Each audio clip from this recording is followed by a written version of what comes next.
I don't know if audio's on. If it is, in addition to them, there's two here and those three there, which are related to the keyboard. So if you were to take the keyboard out separately, which is possible, then I would just have to take that one, and these three. The cover on the other side comes up and it allows you to remove the keyboard. However, they are the same size screws, so, and it's obvious where they go into.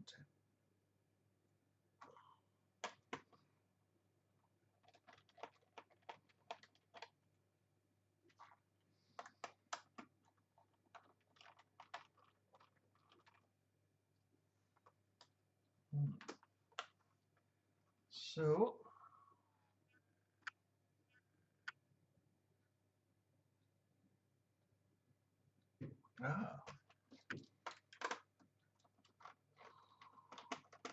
just double check everything before you start forcing. And I've missed another one. You might be thinking, why don't I use an electric screwdriver? I have got one, but unfortunately it's not long enough to go down. There we are. So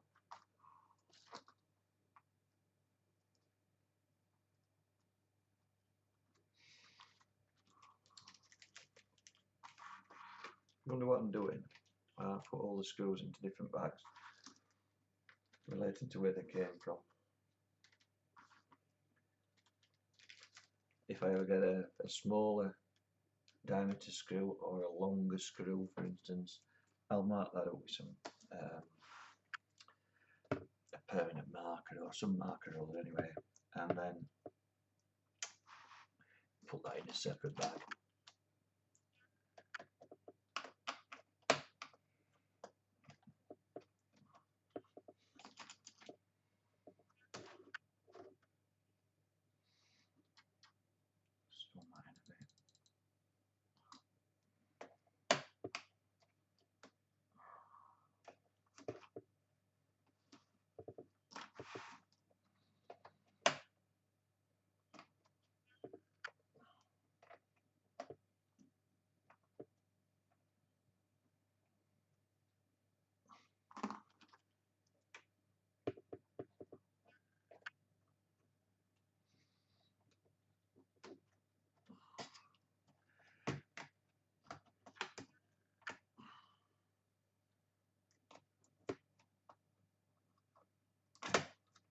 Yeah.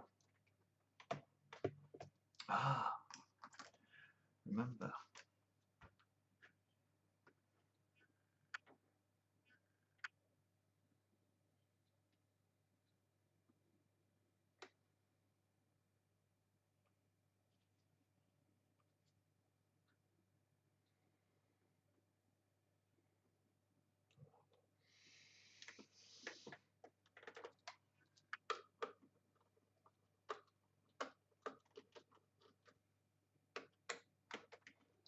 Hence my point about not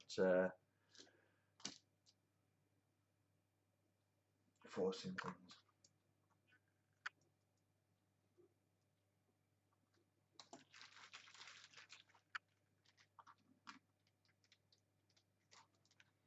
Back them up. And now when I turn it over,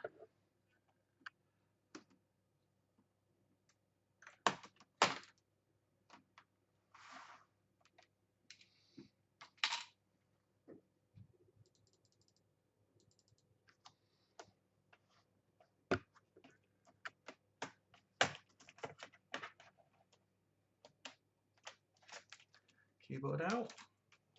I need to, that's the one for the touchpad. There we go. I think these are the speaker and microphone ones. And then we have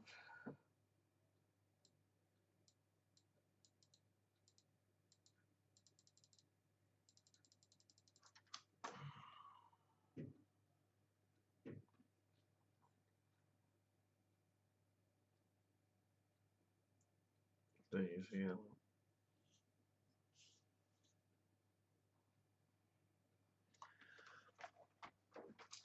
I think there's 4 of these. 5, right? No.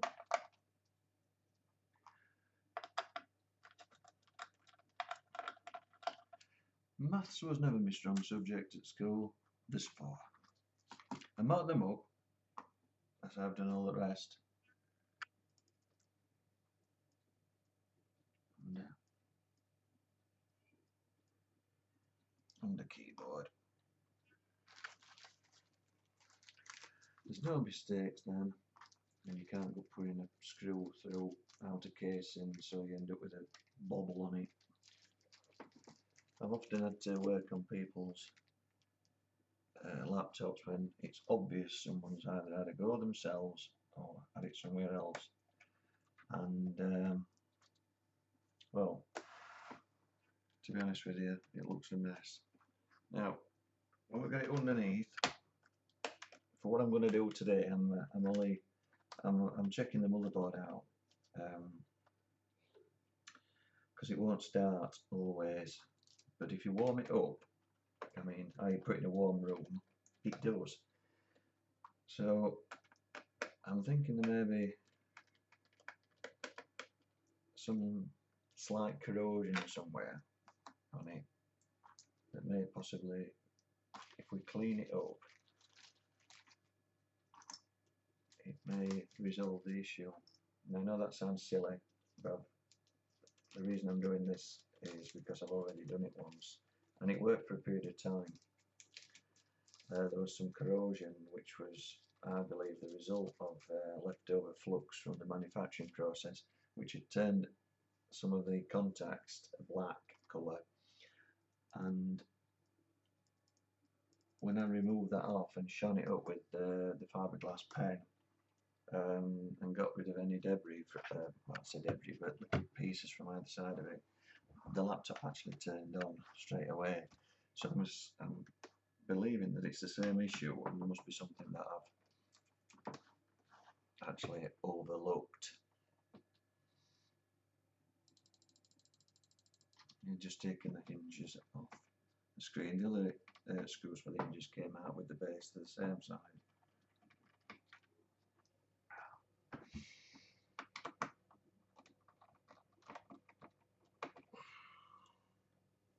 Acers are one of the better laptops to work on.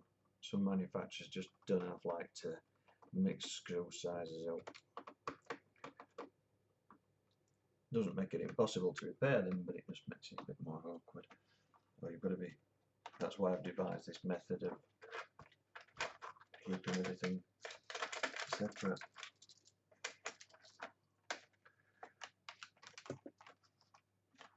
That way I was just holding that screw in.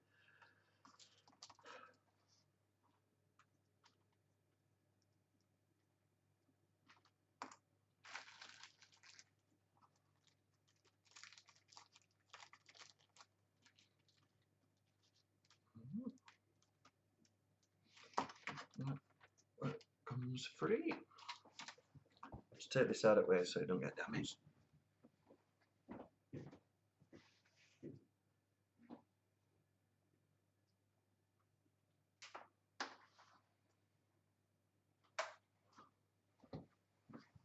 Right, here we are again. This now should come apart. There's nothing to it. It's so light. I need my splitter just to get in there. Don't want to advertise, but I've had that a few years off eBay, and it's absolutely brilliant. You've got to be careful not to scratch things with it, but to get that first gap where you can get your other splodger or whatever they like to call them in, it's priceless, really it is.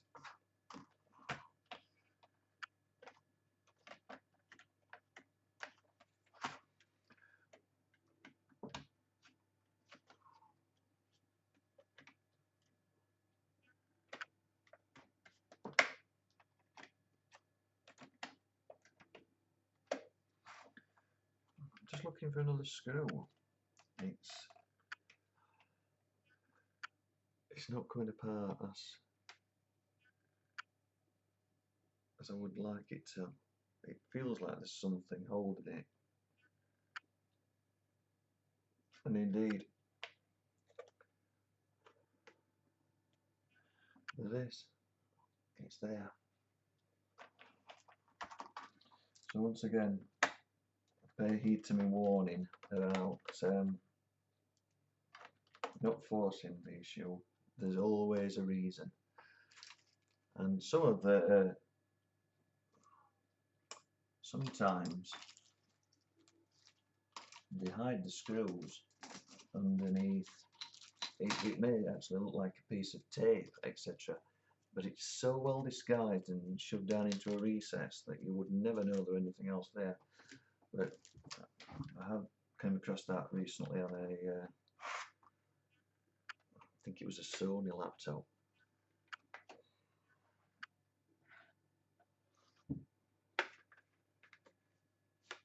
Of course, if you do get a bit heavy-handed, then instead of making money out of a repair, it's actually cost you money.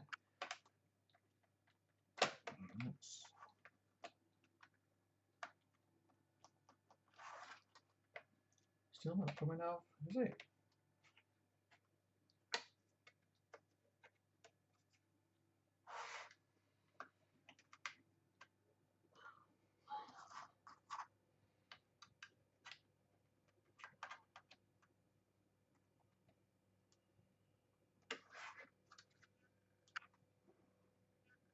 And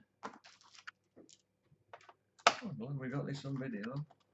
That's another one I missed.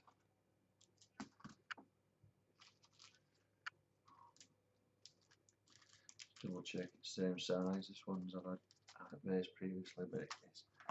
And oh yeah, now you can see.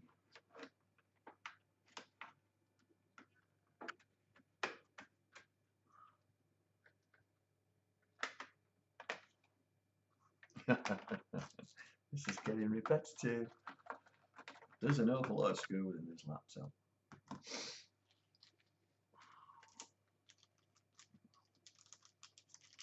But again, if you don't force it, you'll find them and you'll not break anything.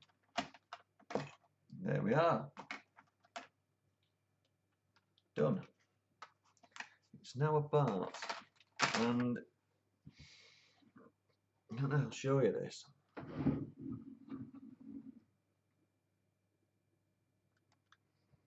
Can you see that area there? Now when I first did this, that area there was brown, black, and also these solder points here had flux in them, and they once again had got corrosion, like bluey greeny coppery type corrosion, which I believed was stopping it from working.